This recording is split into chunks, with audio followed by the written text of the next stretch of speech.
ओम सभी को सादर सप्रेम नमस्ते।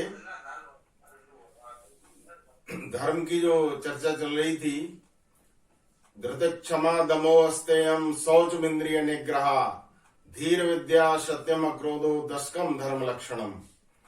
तो इसमें धैर्य, क्षमा, धृत क्षमा, दमन, अस्तेय, धृत क्षमा दमो अस्तेयम, शौच और इंद्रिय निग्रह, इन पर पिछले सत्रों में चर्चा कर चुके हैं। आज इसके आगे धीर विद्या सत्यम क्रोधो धी के विषय में चर्चा करेंगे। धी का अर्थ होता है बुद्धि। धी का अर्थ है बुद्धि।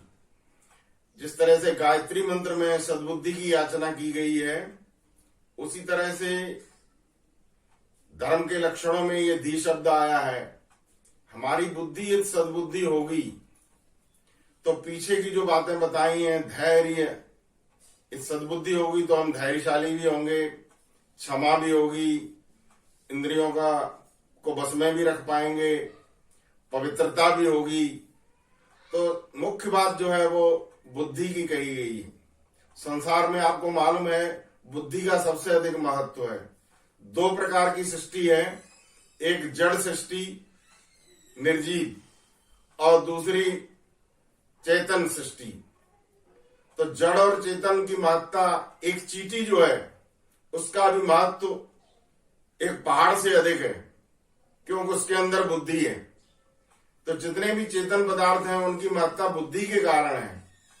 इसी तरह से जो चेतन पदार्थ हैं, जो चेतन प्राणी है, उनमें सबसे अधिक महत्ता जो है वो मनुष्य की है, क्योंकि मनुष्य बुद्धिमान प्राणी है।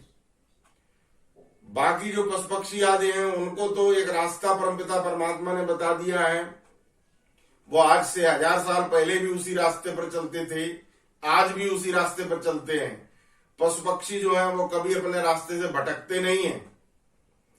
लेकिन मनुष्य देवता भी बन सकता है और राक्षस भी बन सकता है, क्योंकि इसके पास परमपिता परमात्मा ने बुद्धि दी हुई है। तो बुद्धि हमारी सद्बुद्धि हो, ये धर्म के लक्षणों में आया है कि हम अच्छी बुद्धि को धारण करें। बुद्धि यदि हमारी सद्बुद्धि होगी तो हम कोई अच्छी बात सुनेंगे भी, उसको धारण भी करेंगे, याद भी रखेंगे।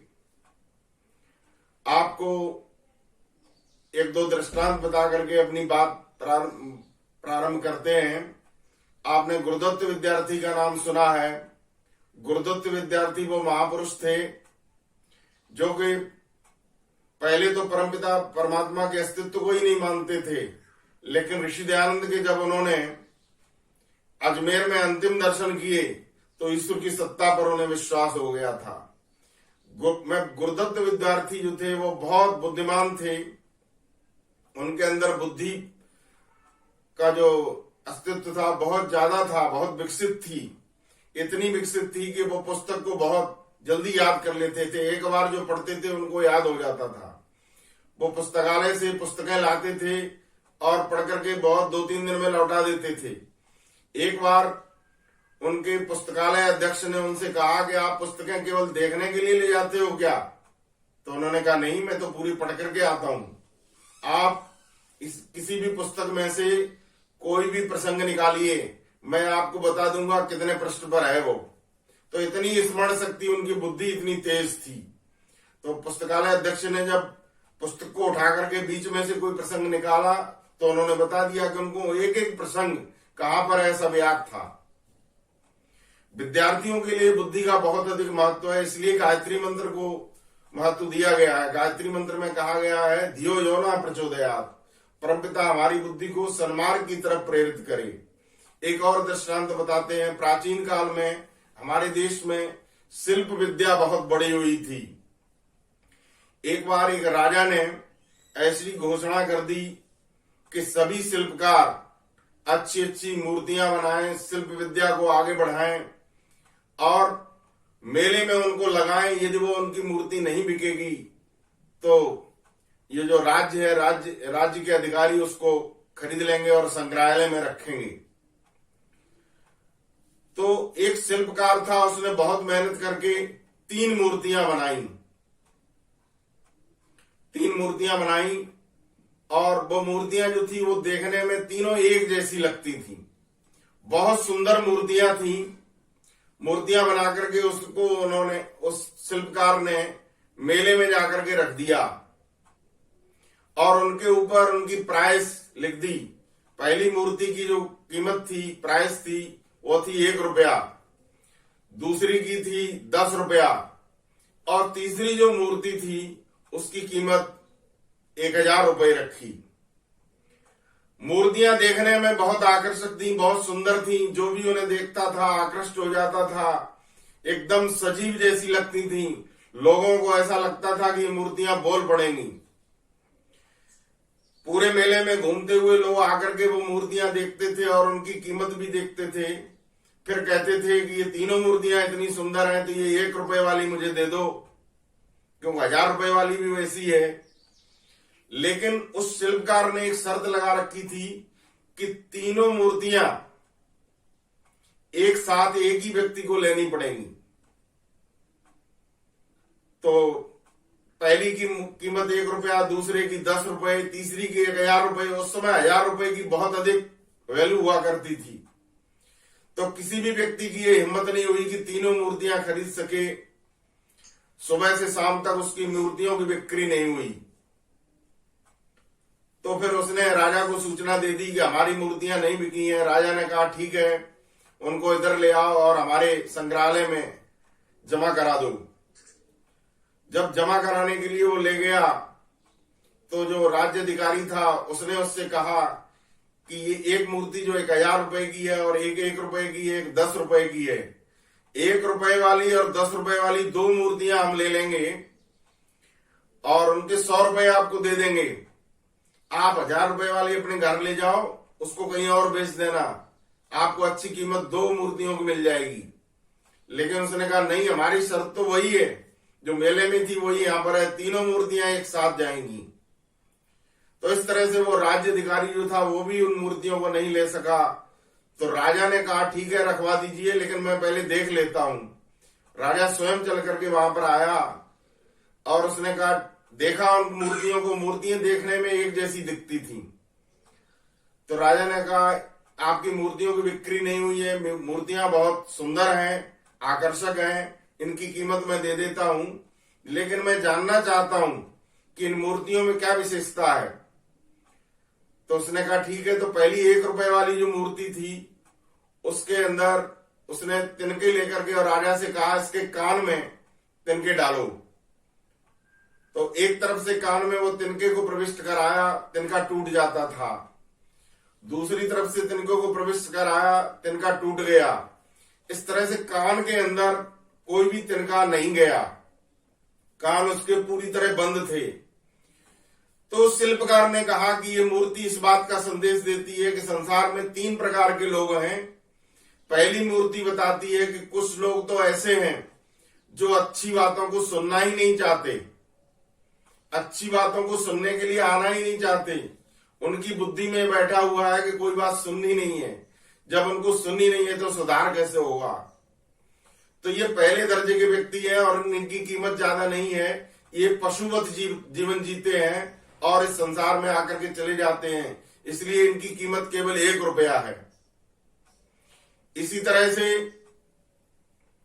फिर दूसरी मूर्ति के लिए उसने कहा इसके अंदर, इसके कान में वो तिनका जो है वो प्रविष्ट कराओ। तो राजा ने जब दूसरी मूर्ति के कान में तिनका डाला तो दूसरी तरफ से निकल गया, दूसरी तरफ से डाला तो इधर से निकल गया। तो उन्होंने कहा ये दूसरे प्रकार के लोग हैं। ये वो लोग हैं जो अच्छी बात सुनने के लिए धार्मिक आयोजन में या कहीं चले तो जाते हैं, लेकिन सुनकर के बात को बाहर निकाल देते हैं, वहीं के वहीं छोड़ देते हैं। उनको कुछ बाद में पता नहीं चलता कि हमने क्या सुना था। इनकी बुद्धि इस प्रकार की है। फिर उसने कहा इसलिए इनकी कीमत है 10 रुपए। फिर उसने कहा कि ये जो तीसरे प्रकार की जो मूर्ति है इसके अंदर तिनके को प्रविष्ट कराओ। तो उसने कुछ तिनके इधर से डाले, जितने तिनके डाले वो सब अंदर जा रहे थे, इधर से डाले वो भी जा रहे थे, इधर से डाले वो भी जा रहे थे, सारे तिनके अंदर जा रहे थे। कहने का तात्पर्य ये है कि ये वो व्यक्ति है गुरुदत्त विद्यार्थी की तरह कि जो कुछ भी ज्ञान इसको मिलता है सारा इसको अंदर ले लेता है और ग्रहण करता है और उसके अनुसार जीवन जीता है। ये उत्तम कोटि का व्यक्ति है। इसी तरह के विद्यार्थी, इसी तरह के लोग आगे चल के अच्छे अधिकारी बनते हैं, इंजीनियर बनते हैं, डॉक्टर बनते हैं और बड़े बड़े दार्शनिक बनते हैं। तो ये उत्तम व्यक्ति है, इसलिए इसकी कीमत जो है वो 1000 रुपए रखी गई है। तो कहने का तात्पर्य ये है कि बुद्धि का सबसे अधिक महत्व है। इसलिए धर्म का जो लक्षण है उसमें एक लक्षण बुद्धि आया है। हमारी बुद्धि अच्छी हो। अच्छी बुद्धि कैसे होती है? सात्विक भोजन करने से, अच्छा भोजन करने से, सात्विक भोजन करने से। तमोगुणी और रजोगुणी भोजन हम न करें, गाय का दूध लें और अच्छे अच्छे पदार्थ जो परमपिता परमात्मा ने बनाए हैं उनको उसी स्थिति में यदि लेंगे तो हमारी बुद्धि उत्तम बनती जाएगी। एक और उदाहरण देकर के अपनी वाणी को विराम देंगे। समय होने जा रहा है, लेकिन छोटा सा एक उदाहरण है गुरु बिरजानंद जी महाराज का। एक बार गुरु बिरजानंद जी महाराज जो ऋषिदयानंद के गुरु थे, सोरों में गंगा में स्नान, उन्होंने गंगा में स्नान करते हुए एक व्यक्ति को देखा। गुरु बिरजानंद जी जिस समय छोटे थे, बालक थे, उस समय की बात बता रहे हैं। उस समय उन्होंने अष्टाध्यायी भी नहीं सीखा था। गंगा के किनारे सोरों एक शहर है कासगंज के पास, वहां पर वो गंगा जी के किनारे बैठे हुए थे और अंदर एक व्यक्ति स्नान कर रहा था। लगभग 1 घंटे से वो कुछ सूत्र बोल रहा था और वो सूत्र थे अष्टाध्यायी के, अष्टाध्यायी व्याकरण। जब वो व्यक्ति बाहर निकला तो गुरु बिरजानंद, जिनका उस समय का नाम ब्रजलाल था, उन्होंने उस व्यक्ति से पूछा, वो दक्षिण के पंडित थे, विद्वान थे, उनसे कहा, पंडित जी महाराज जो आप अभी बोल रहे थे कृपा करके एक बार और सुना दो। वो इसलिए सुनना चाह रहे थे कि उनको अच्छी तरह याद हो जाए। लेकिन वो दक्षिणायत पंडित जो थे उन्होंने कहा मेरे पास अभी समय नहीं है, 1 घंटे तो मैंने स्नान करने में लगाया है और वो अष्टाध्यायी का हमने पूरा वाचन किया है, तो मेरे पास अभी समय नहीं है। तो बालक ब्रजलाल कहता है कि ठीक है, तो आपके पास समय नहीं है तो मैंने कुछ याद किया है, एक बार आप सुन लो, क्या सही है? तो वो जो पंडित जिनके पास समय नहीं था रुक जाते हैं। उनको आश्चर्य होता है कि बालक इतना, और वो बचपन में 4-5 साल की आयु में उनकी आंखें चली गई थी, अंधे थे वो, जन्म के 4-5 साल पश्चात उनकी आंखें चली गई थी, उनको कुछ दिखाई नहीं देता था ब्रजलाल को। तो वो जो पंडित थे वो रुक जाते हैं और उस समय ब्रजलाल उनको जो अष्टाध्यायी के सूत्र उस पंडित ने बोले थे वो सबके सब ज्यों के त्यों सुना देते हैं। यह है स्मरण शक्ति, धारणा शक्ति, बुद्धि का प्रताप। जो व्यक्ति पढ़ नहीं सकता उसने एक बार सुन करके और पूरी अष्टाध्यायी कंठस्थ कर ली, और उसी अष्टाध्यायी को उन्होंने ऋषि दयानंद को दिया था, जो वेद की कुंजी के रूप में हमारे सामने। ऋषि दयानंद जो है उनको वेद की कुंजी मिली और उन्होंने वेदों का उद्धार किया। तो ये वेद की कुंजी थी जो गुरु बिरजानंद ने एक दक्षिणात्य पंडित से केवल सुनकर के याद कर ली थी। कहने का तात्पर्य यह है कि जिनके पास अच्छी बुद्धि है, स्मरण शक्ति तेज है, वो धर्म के दूसरे लक्षण को भी धारण कर सकते हैं। उनके अंदर धैर्य भी होगा, उनके अंदर क्षमा भी होगी, वो इंद्रियों का भी दमन करेंगे, वो पवित्रता के साथ जीवन भी जिएंगे। तो ये धर्म के जो पिछले लक्षण है वो सारे एक दूसरे से जुड़े हुए हैं। तो इस धर्म के लक्षण में ये बताया गया है कि हम सद्बुद्धि को धारण करें। बुद्धि तो सबके पास होती है, कुछ लोग बुद्धि का दुरुपयोग करते हैं और आतंकवाद के रास्ते पर चले जाते हैं, कुछ लोग बुद्धि का सदुपयोग करके देवता बन जाते हैं, गुरु बिरजानंद की तरह, महर्षि दयानंद सरस्वती की तरह। तो आइए हम धर्म के इस लक्षण को अच्छी तरह से जानें और शुद्ध सात्विक भोजन करते हुए, शुभ विचारों में जीते हुए और सद्बुद्धि को धारण करें। इन्हीं शब्दों के साथ मैं अपनी वाणी को विराम देता हूं। ओम शम। सभी को नमस्ते।